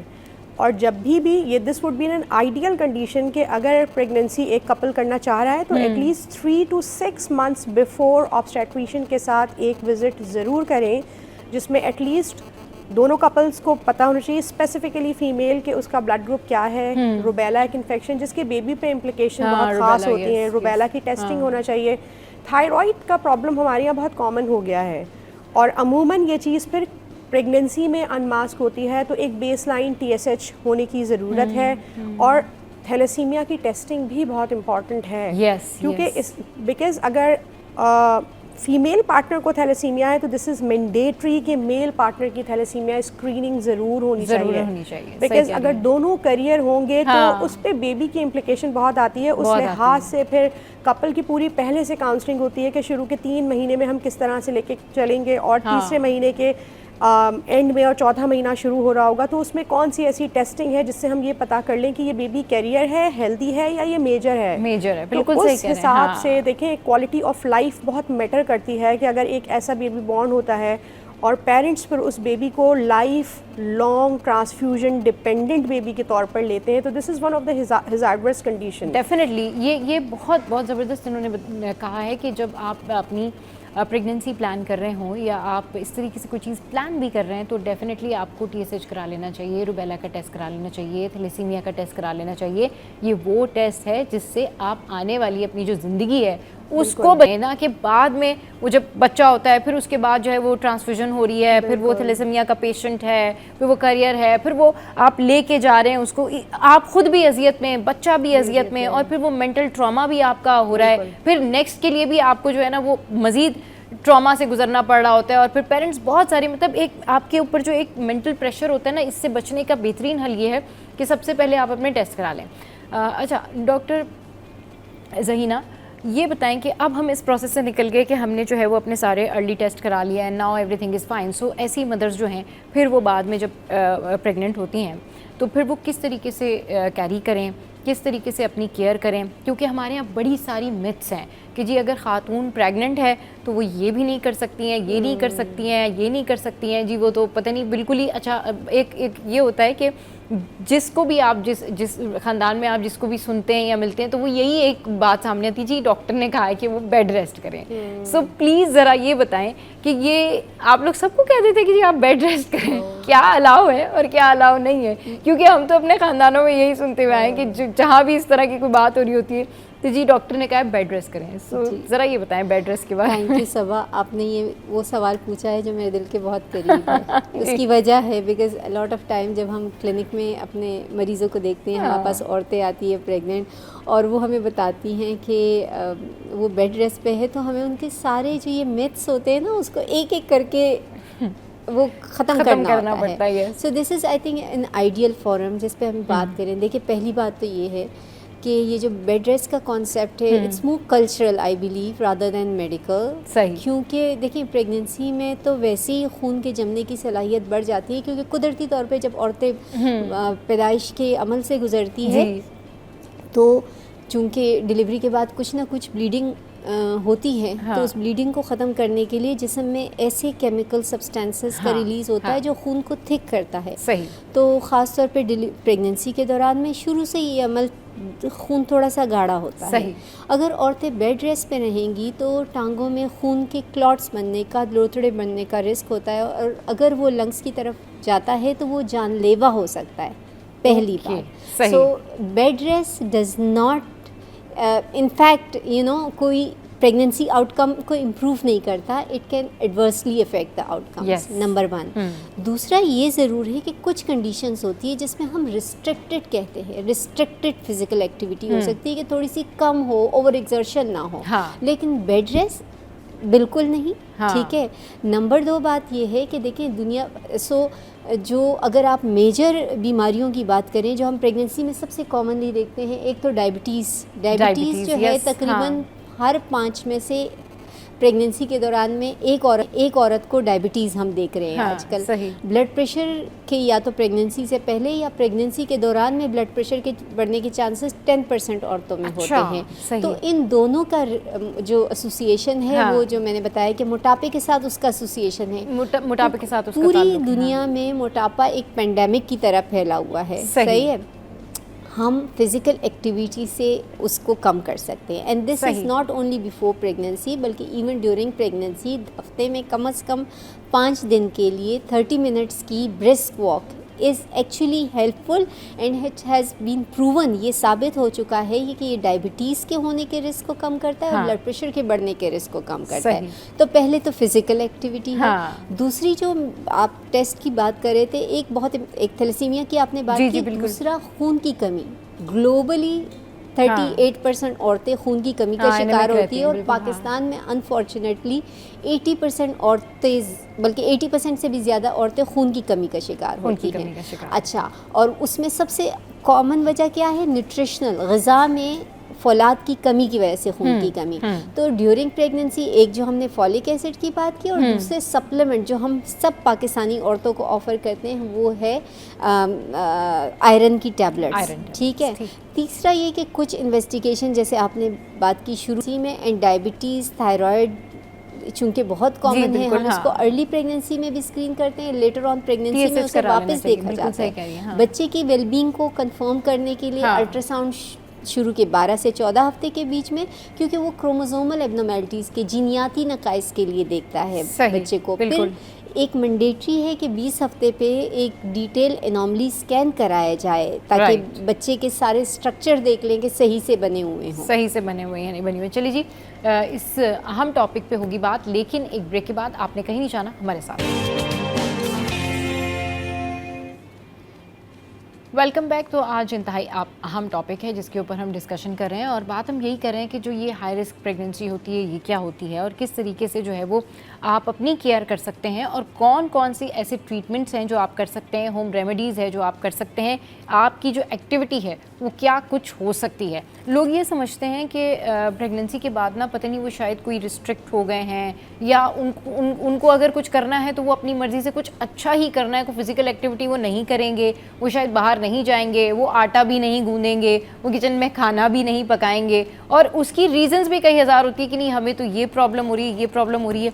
तो आप बताएं कि एक सेहतमंद माँ जो होती है ओवरऑल इस पूरे टाइम में किस तरीके से रह सकती है कि वो उस पूरे टाइम को भी एंजॉय करे सेहतमंद रह के और वो बाद में भी जो है उसको प्रॉब्लम नहीं हो। तो ये थोड़ा सा मुझे बताइएगा। देखिए, प्रेगनेंसी एक फिजियोलॉजिकल कंडीशन है। फिजियोलॉजिकल लफ्ज़ का मतलब है कि ये एक नॉर्मल वेरिएशन है। सही, ये कोई बीमारी नहीं है और ये अज़ल से है कि औरत ने प्रेग्नेंट होना है तो अल्लाह मियाँ बीमार नहीं कर रहे हैं, ये एक नॉर्मल वेरिएशन है। सही। तो इस नॉर्मल वेरिएशन को नॉर्मल तरीके से लेना चाहिए। सही। और देखिए, औरत ओवरऑल प्रेगनेंसी में जितनी ज़्यादा एक्टिव रहती है उसमें नॉर्मल डिलीवरी के चांसेस भी ज़्यादा होते हैं। अमूमन औरतों को लग रहा होता है जैसे जैसे वो 3rd ट्राइमेस्टर की तरफ आ रहे हैं, 7वां महीना, 8वां महीना और 9वां महीना, तो अब हमसे काम नहीं हो रहा, हम चल फिर नहीं सकते हैं, हम बेड बाउंड हो जाएं। तो ऐसी सिचुएशन में देखें, बेबी को भी पेल्विक के मसल्स रिलैक्स होने की ज़रूरत हो ताकि बेबी बर्थ कैनाल में आ सके। तो अगर मदर की एक्टिविटी अच्छी होगी, वो बेड बाउंड नहीं होगी, तो वो बर्थ कैनाल रिलैक्स हो जाएगी और बेबी और को आपकी डिलीवरी भी नॉर्मल होती है। वरना ज़्यादातर लोग जो है अगर वो बहुत आराम कर रहे होते तो फिर उनका वो ऑपरेशन होने के चांसेस ज़्यादा होते हैं। जैसे डॉक्टर ज़हीना ने बताया, ब्लड क्लॉट होने का रिस्क होता है बहुत ज़्यादा बेड बाउंड होने की वजह से। सिवाय 1-2 कैफियत ऐसी होती है प्रेगनेंसी में, जैसे कि प्लेसेंटा नीचे की तरफ होना जिसने बर्थ कैनाल को कवर किया हुआ है। ऐसी सिचुएशन में हम उसमें भी कम्प्लीटली बेड बाउंड नहीं करते हैं, उसमें हम कहते हैं रिस्ट्रिक्टेड एक्टिविटी, कि आप 3-3, 4-4 घंटे जाके आप शॉपिंग नहीं कर सकती। वो भी ब्लीडिंग का रिस्क होता है। दैट्स वाई हम कहते हैं कि आप एक्टिविटी थोड़ी रिस्ट्रिक्टेड कर लें, बट इट डजंट मीन कि आप पूरे 9 महीने आप बेड पर ही लेटी हो। इसको इस तरह से ना लिया जाए। सही, इस तरह अगर से फर्ज करें ब्लीडिंग हो गई प्लेसेंटा प्रीविया की वजह से या ऑन एंड ऑफ हो रही है, तो उसमें पेशेंट्स को हम कहते हैं कि ठीक है 5 दिन 7 दिन थोड़ा आप बेड बाउंड हो जाएं, वॉशरूम तक आप जा सकते हैं, ब्लीडिंग सेटल हो जाए तो ठीक है, फिर रिस्ट्रिक्टेड एक्टिविटी के साथ गुजारा किया जा सकता है। या एक और कंडीशन ऐसी है जिसमें अगर किसी औरत को वक्त से पहले पानी छूट गया, 7वें महीने में, 8वें महीने में, या 9वां महीना शुरू होते ही बहुत अर्ली पानी छूट गया और वक्त से पहले डिलीवरी हो गई, तो नेक्स्ट प्रेगनेंसी में वो रिस्क 2 से 3 हफ्ते पहले हो जाता है। जैसे फ़र्ज़ करें 36 वीक्स में प्रीवियस डिलीवरी हुई, पानी छूट गया, तो अब की बार वो 33 वीक्स पे या 8वें महीने में वो लीकिंग का रिस्क होता है। सही। तो उन फीमेल्स को भी हम ये नहीं कहते कि आप बेड बाउंड हो जाएं, उनको भी यही समझाते हैं रिस्ट्रिक्टेड एक्टिविटी, या अगर सर्कलाज जिसको हम कहते हैं यूट्रस के माउथ पे स्टिच लगाया जाता है, तो उनको फिर कहा जाता है कि वो बेड रेस्ट की तरफ जाएं जिसमें वॉशरूम तक जाने की परमिशन होती है। ये वाहिद इंडिकेशन है। जस्ट लाइक सिवियर कोई मेडिकल कंडीशन है तो उसमें जो है वो फिर वरना रूटीन में they can carry their routine activities. सही। चलिए जी, क्या फ्रूट्स लेने चाहिए, क्या कुछ खाना पीना चाहिए, थोड़ा सा इस हवाले से बताएं। ओके, सही। देखिए, अब प्रेगनेंसी जैसे इन्होंने कहा is just like normal life, ठीक है, जैसे नॉर्मल ज़िंदगी है जी। नॉर्मल ज़िंदगी में भी हम सबको कोशिश करनी चाहिए कि हम हेल्दी लाइफस्टाइल, हेल्दी फूड का इस्तेमाल करें। Pregnancy is no different. सही है। तो बहुत सारे लोगों का जो मैं देखती हूँ कि समहाउ ये भी हमारे कल्चर का हिस्सा है, जो कि अपने अंदर एक अच्छी बात है, बिकॉज हम चाहते हैं कि प्रेग्नेंट औरतें सेहतमंद रहें और बच्चे सेहतमंद पैदा हों। लेकिन कभी कभी जब हम किसी भी चीज़ को एतदाल से बढ़ जाते हैं ना, तो वो उसके excess of everything is bad. Yes, इसी तरह है। तो बहुत सारी मर्तबा जब हम पेशेंट मरीज़ों को, औरतें जब हमारे पास आती हैं और हम उनसे फूड के बारे में पूछते हैं, तो पता चलता है कि वो पूरे दिन का कोई खाने पीने का एक मुस्तकिल सिलसिला चल रहा है। No, that is not how it is. सही है। देखिए, आपको 3 मील्स जैसे सबके हैं और पोर्शंस में, जिसमें प्रोटीन्स भी होने चाहिए, कार्बोहाइड्रेट्स भी होनी चाहिए, थोड़ा बहुत फैट भी होना चाहिए, जो हमारे कल्चर में है ना आंसर समहाउ, बिकॉज जैसे मैंने आपको अभी बताया कि हर 5 में से हम हर 5वीं औरत को देख रहे हैं कि वो डायबिटीज़ के साथ आ रहा है, और वो हमारे लाइफस्टाइल से रिलेटेड है, हमारे खाने पीने की आदत से रिलेटेड है। हमारे पास अनफॉर्चुनेटली कोई ऐसी स्पेसेस नहीं है जहाँ औरतें वॉक पे जा सकें या घर से बाहर निकल सके, तो वो अगेन लिमिट कर देता है, रिस्ट्रिक्टेड कर देता है और सेडेंट्री लाइफस्टाइल में डाल देता है। तो अगर उसमें फूड, अगर लोग बर्गर और पिज्ज़ा और juices, I don't know where does this come from, this is a very common concept among pregnant women कि वो उनको जूसेस पीने हैं, खासतौर fresh fruit juices. Let me tell you, इसकी कोई न्यूट्रिशियस वैल्यू नहीं है। आप फ्रेश फ्रूट खा लें, और सारे फ्रेश फ्रूट अलाउड है, सारे सही है, except for in diabetes, like जिसमें नहीं चाहते हैं कि बहुत हाई कैलोरिक फ्रूट जो होते हैं, जैसे कि मैंगोज हैं या चीकू वगैरह हैं या फिर खजूरें हैं, तो वो बहुत हाई ग्लाइसीमिक इंडेक्स होता है। अदरवाइज रोटी खाएं, सालन खाएं जिसमें गोश्त भी हो, जिसमें सब्जी भी हो, दालें, जितने ज़रूरी इंग्रेडिएंट्स हैं वो ज़रूर आप खाएं। फूड इनटेक अपना अच्छा रखें, और इस दौरान आप यही कोशिश करें कि जो भी आपका ये प्रेगनेंसी का टाइम होता है ना, इस टाइम पर आप एक्टिव रहें। जो आपकी पहले रूटीन थी वही आप कैरी करें। डॉक्टर से ज़रूर कंसल्ट करें और डॉक्टर को ज़रूर जाके दिखाएं भी, बताएं भी, ताकि वो आपको मज़ीद चीज़ें जो है वो सजेस्ट करेंगी। बहुत शुक्रिया डॉक्टर ज़हीना शम्सुल इस्लाम और डॉक्टर दुर्र शहवार हमारे शो पर आई। अच्छा जी, अब शो में यहाँ वक्त है एक ब्रेक का। ब्रेक के बाद जब वापस आएंगे तो मिलवाएंगे आपको एक ज़बरदस्त पर्सनैलिटी से। हमारे साथ रहिए। Welcome back. तो बात करते हैं पाकिस्तानी पहलवान की, जो कि हैं दिखोवो ब्रैंडन। इन्होंने नेपाल में भारतीय वर्ल्ड हैवीवेट चैम्पियनशिप रियो पहलवान सुराज को शिकस्त देकर अपने नाम कर ली। अच्छा जी, ये इंतहाई ज़बरदस्त किस्म के जो है वो रेसलर हैं। अच्छा, इनसे आपको मिलवाते हैं और फिर इनके बारे में आपको मज़ीद भी बताएंगे और पूछेंगे इनसे कि भाई ये इतना ज़बरदस्त जो इन्होंने ये फ़ाइट जीती है उसके लिए सबसे पहले इनको कॉन्ग्रेचुलेट करते हैं। तो इस वक्त हमारे साथ जो हैं वो कोवो ब्रैंडन मौजूद हैं। अस्सलाम वालेकुम, वेलकम टू द शो। कैसे हैं? Thank you so much for inviting. अच्छा जी, सबसे पहले तो आपको बहुत सारा कॉन्ग्रेट्स कि आप जिस तरीके से ये जीत कर आएँ। एक्सपीरियंस बताएँ और ये बताएँ कि आप कब से कर रहे हैं? देखिए, प्रो रेसलिंग मैं 2016 से कर रहा हूँ, और उस वक्त काफ़ी ग्राउंड लेवल पे करते करते 2020 में मेरा जो है फर्स्ट इंटरनेशनल मैच था और अगेंस्ट इंडियन ही था। और पहला कंट्री भी नेपाल ही था जहाँ पे मैं एक्चुअल रेसलिंग के लिए गया था। सही। तो तब से अब तक ये मेरा थर्ड जो है वो इंडियन रेसलर के साथ मैच था। और ये वाली जो है पहली 2 फाइट से थोड़ी सी डिफरेंट इसलिए थी कि ये इस दफ़ा काफ़ी ब्रूटैलिटी थी और ईद का दिन था और फैमिली से दूर और काफ़ी, और फिर सबसे ज़्यादा कशीदगी ये थी कि नेपाल आपको पता है इंडियन फ्रेंडली कंट्री है जी। और पिछले दिनों में हालात जो इंडिया और पाकिस्तान के चल रहे थे जी जी। तो इन दिनों फैमिली भी अलाउ नहीं करी थी, कह रहे यार या तो मुझसे हमसे दूर भी जा रहे हो ईद वाले दिन और हालात भी सही नहीं है, अगर भाई आगे पीछे किसी ने कर दिया एजेंसी ने फिर क्या होगा। तो मैंने कहा भाई जब रेसलिंग जैसी चीज़ करने जा रहा हूँ तो जैसे हमारी पाक फौज डरती नहीं है किसी से, तो फिर हमें भी अपना फ़र्ज़ कहीं ना कहीं पूरा करना। बिल्कुल। वो बॉर्डर पे अपना काम कर रहे थे, हमने काम रिंग में जाके करेंगे। सही। तो मैच हुआ, काफ़ी ब्रूटल मैच हुआ, मेरी उंगली इंजर्ड हुई है, नी में इंजरी है, बैक पे इंजरीज है। सही। लेकिन बस ये था विल पावर सबसे इम्पोर्टेंट। और फिर ईद वाले दिन मुसलमान होके किस तरीके से जो है वो हार सकता था मैं उनसे। सही। तो बस फिर इन दी एंड मैच विन किया। और सबसे अच्छी बात ये लगी कि नेपाली ऑडियंस ने, इवन वहाँ जो उनके मिनिस्टर भी मौजूद थे, सब ने जो है पाकिस्तान जिंदाबाद का, सॉरी ईद मुबारक पाकिस्तान का जो नारा लगाया ना, तो ये पाकिस्तान की आवाम को मेरी तरफ से जो है ईद का तोहफा था। ईद का तोहफा। अच्छा, साथ साथ जो है वो फुटेजेस में हम देख भी सकते हैं, थोड़ा सा ये बताएं कितने राउंड्स होते हैं और किस तरह कितने मिनट्स होते हैं उसके, और क्या आप मतलब पॉइंट्स के तौर पे आप लोग जीतते हैं कि अगर यानी ब्रेक आती है उसमें तो फिर उसमें पहले राउंड में जो जीता फिर 1 पॉइंट उसका या दूसरे पॉइंट उसके, कुछ ये जो रेसलिंग आप ये जो है सारा इवेंट, इसके बारे में बताएं कि किस तरह से रेसलिंग के अंदर कोई राउंड या टाइम या इस तरह कुछ नहीं होता। बेसिकली आपने WWE देखी होगी तो मल्टीपल जो है स्टिपुलेशंस के मैचेस होते हैं। सही। तो जैसे मेरा जो ये रिसेंट मैच था, नॉर्मल कोई मैच होता है उसमें वेपन यूज़ करने पर डिस्क्वालिफिकेशन हो जाती है। अच्छा। ये जो मेरा मैच था ये नो डिस्क्वालिफिकेशन मैच था। अच्छा, ये मैच ही नो डिस्क्वालिफिकेशन था। तो इसकी एंडिंग सिर्फ 3 काउंट पर ही होनी थी, तो बस वो जो पिनफॉल उसको किया तो उसके बाद भी नहीं हो, मतलब सिर्फ 3 काउंट्स थे और बाकी समटाइम्स इट हैपेंस ना कि उसमें वो कोई ब्रेक भी ले लेते हैं या पॉइंट्स वाले कुछ भी इश्यूज, वो नहीं, ये था जनाब 1 गो में था। और ये 1 गो में इस तरीके से लड़ना, ये बड़ा जो है वो मुश्किल काम होता है और हैट्स ऑफ टू यू कि आपने इस तरीके से जो है वो ये जीती ये रेसलिंग। अच्छा, ये बताएं कि जो जब आप जा रहे थे, लाइक आपको पता, आपने खुद कहा कि ईद वाले दिन जो है वो मेरी इस तरह से रेसलिंग थी, उसके बाद फिर मैं गया, तो मुझे थोड़ा सा ज़रा सा ये बताएं कि जब आप रिंग में उतर रहे थे तो उस वक्त आप क्या सोच रहे थे, आपके क्या थॉट्स थे, तैयारी कितने दिन पहले से शुरू कर दी थी, उससे 1 दिन पहले क्या तैयारी की थी?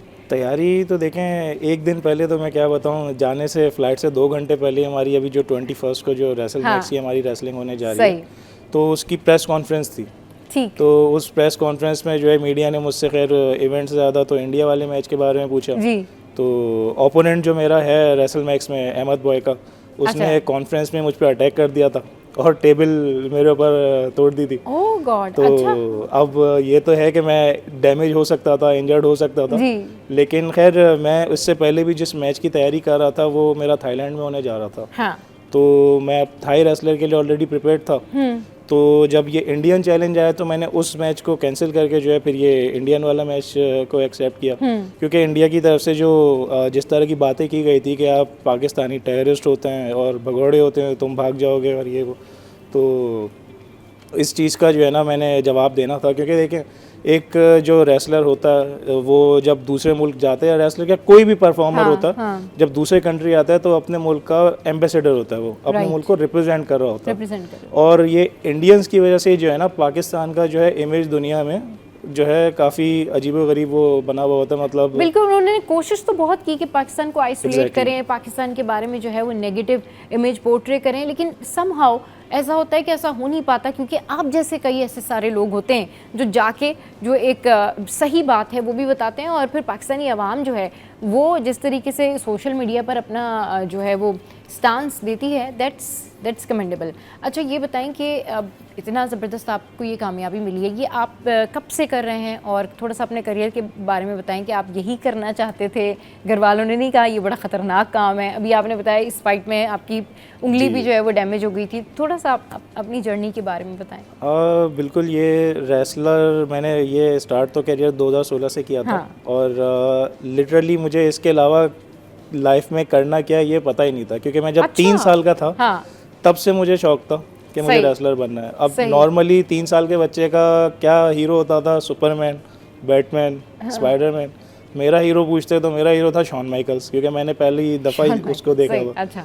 तो तब से यही सोचा था कि भाई मैंने बड़ा होकर बनना ही यही है। अब आपको पता है जब छोटे होते हैं ना तब तो पेरेंट्स जो है इतना लाइटली लेते हैं, नहीं मतलब वो करते, शायद उस टाइम वो कुछ और गाइड करते, शायद मैं वो प्लान करता। सही। लेकिन जब बड़ा हुआ, आपको पता है पाकिस्तान में इंटरमीडिएट के बाद जो है ना बच्चा जो है अपना कैरियर पाथ सोचता है कि मैंने क्या बनना है। तो जब मैंने उस वक्त बोला फैमिली को मुझे तो रेसलर ही बनना है, तो घर वाले काफ़ी वो हुए कि भाई परेशान हो गए कि भाई ये तो बड़ा कोई खतरनाक काम चूज कर लिया है, उसके ये होगा अलावा क्या? पाकिस्तान में इसका एग्जिस्टेंस भी नहीं था ना, वही ना, मतलब उस तरह से इनिशिएट भी नहीं होता और उस तरह से फैसिलिटीज भी नहीं है। तो बिल्कुल, फिर आपने क्या कहाँ से स्टार्ट किया तो फाइट करने के लिए और ये सारी प्रैक्टिस के लिए कहाँ जाते थे? इसके लिए जो है ना हमने पहले दुबई से इसकी ट्रेनिंग लिया। अच्छा। दुबई से ट्रेनिंग लिए तो वहाँ पर डब्ल्यूडब्ल्यूई के फॉर्मर जो है ट्रेनर्स थे, उनके साथ हमने इसको वो किया। उसके बाद भी मेरे पास दो ऑप्शंस थे, दो चॉइसेस थी। अच्छा। या तो हम यूएस चले जाएं सही, और वहाँ इस कैरियर को कंटिन्यू करें, या पाकिस्तान में इस चीज़ को हम स्टार्ट करें। हाँ। और क्योंकि यहाँ पर भी बहुत, जैसे मैं चाहता था, प्लेटफॉर्म नहीं था, और ऐसे बहुत सारे पीछे टैलेंट है, बहुत सारे लोगों की विशेष है कि हमें रेसलर बनना है, प्लेटफॉर्म नहीं है। हाँ। तो मैंने फिर यही पाथ चूज़ किया कि भाई मैंने पाकिस्तान जाना है। अच्छा, बहुत सारे जो लोग होते हैं, माशाल्लाह आप तो अब बहुत आगे निकल गए, लेकिन बहुत सारे लोग होते हैं जिनको शौक़ होता है, लेकिन जब वो रिंग में उतरते हैं या वो प्रैक्टिस के दौरान मौजूद होते हैं तो फिर पहली दफ़ा के बाद वो कहते नहीं जी दूसरी दफ़ा अब हमने नहीं आना क्योंकि बड़ी चोटें लगती हैं। तो आपको जब चोटें लगी, जब आप प्रैक्टिस कर रहे थे, तो वहाँ पर दुबई में जब प्रैक्टिस के दौरान जो ट्रेनर्स वगैरह थे, जब डर नहीं लगा कि भाई ये तो बड़ा टफ़ है, ये तो मुझे लग गई है, या मुझे जो है ये तो चोट लग गई है, अब मैं किस तरीके से, ये तो बड़ा टफ़ काम है, लोग डिसहार्ट हो जाते हैं, लोग बैक हो जाते हैं, उस आपने सोचा नहीं मुझे आगे जाना है? बिल्कुल, देखें आपने एक मोटिवेशनल बात सुनी होगी, वन डे या डे वन। हाँ। तो एक वन डे जो बंदा सोचता है ना, वो बेड पे सोचता रहता है कि यार एक दिन मैं करूँगा, एक दिन तो मैंने ये करना है। हाँ। वो सोचता ही रह जाता है, वो कहते हैं ना कल कभी नहीं आनी है। हाँ। और एक होता है कि भाई आप जो है डे वन यानी स्टार्ट आपने कदम ले लिया और अब पीछे नहीं हटना। तो मैंने यही सोचा, मैं इवन रिंग में मुझे यही कहा जाता है द अनस्टॉपेबल किलिंग मशीन, क्योंकि मैं जो सोच लेता हूँ। हमारे साथ इस वक्त जो है वो अनस्टॉपेबल किलिंग मशीन मौजूद है जनाब, क्या बात है। तो बस ये जो चीज़ मैं सोच लेता हूँ, तो मैं कहता हूँ अब फ्यूचर जो है वो देखा जाएगा, क्योंकि देखें स्कोप हो या ना हो। कितनी फाइट्स जीती? मैं ऑलमोस्ट 100+ मैचेस कर चुका हूँ, जिसमें मेरा 80% विनिंग रेशियो है। माशाल्लाह माशाल्लाह माशाल्लाह, अल्लाह ताला आपको तरक्की दे। तो अब क्या आगे क्या प्लान्स हैं और अब क्या करना है आगे इंटरनेशनली अपने आप को मज़ीद आगे ले जाने के लिए? हमारे आगे के मज़ीद प्लान्स तो यही हैं कि हमारे रिसेंट पाकिस्तान में बहुत रेसलिंग के इवेंट्स होते हैं जिसमें इंटरनेशनल रेसलर्स भी पाकिस्तान आते रहें। तो हमारी कोशिश यही रहती है कि पाकिस्तान में ही रेसलिंग इवेंट्स होते रहें, इंटरनेशनल्स भी और नेशनल भी, क्योंकि 12 मंथ्स यहाँ पे इवेंट्स होते हैं जस्ट लाइक डब्ल्यूडब्ल्यूई के फॉर्मेट पर ना। ओके। तो बस इंडियन ऐसा है जिसकी वजह से हमें बाहर जाना पड़ता। हाँ। तो बाकी यूएस का हो हम पाकिस्तान बुला लेते हैं, फॉर्मर डब्ल्यूडब्ल्यूई स्टार्स पहले भी आए हैं। हाँ। मे भी आपने सुना। तो कोशिश ये होती है कि क्योंकि इसका एक मेन मकसद हमारा ये है कि लोगों को दुनिया में पता चले कि रेसलिंग पाकिस्तान है, और दुनिया वालों का जो माइंड सेट है, क्योंकि मल्टीपल इंटरनेशनल मल्टीपल कंट्रीज़ के रेसलर्स यहाँ आते हैं, यहाँ से जाने के बाद वहाँ बताते हैं कि भाई पाकिस्तान वैसा तो है ही नहीं जैसा हमने सुना था। हाँ। तो हमारा गोल अपने इस बात से आपकी मैं भी बहुत एग्री करती हूँ, क्योंकि जो मुल्क से बाहर रहने वाले लोग हैं ना, स्पेशली जो ओवरसीज़ पाकिस्तानी हैं, या फिर वो इस तरह के लोग हैं जो कि बहुत ज़्यादा टच में नहीं होते पाकिस्तान में, वो ये समझते हैं कि जी पिकनिक पाकिस्तान में तो क्या कुछ हो रहा है, लेकिन जब वो इन एक्टिविटीज़ का सुनते हैं तो वो हैरान होते हैं कि पाकिस्तान में ये सारी चीज़ें होती हैं। जी हाँ, बिल्कुल पाकिस्तान में ये सारी चीज़ें होती हैं और अल्हम्दुलिल्लाह वी आर डेवलप्ड कंट्री। सो इस हवाले से होगी बात, लेकिन एक ब्रेक के बाद हमारे साथ रहिए। Welcome back. हमारे साथ जो है वो कोविड ब्रेंडन मौजूद है इस वक्त, और उनकी जो फ़ाइट है, उनका जो काम है, उसके चर्चे और उनके गोल्स जो हैं वो बड़े हाई हैं। अच्छा ये बताएं, अभी नेक्स्ट आपका क्या गोल है? लोग होते हैं ना कि भाई ठीक है अब हमने नेक्स्ट जो है ये इस प्लेटफॉर्म से जाके फ़ाइट करनी है और यहाँ से जाके रेसलिंग करनी है। So what are your goals?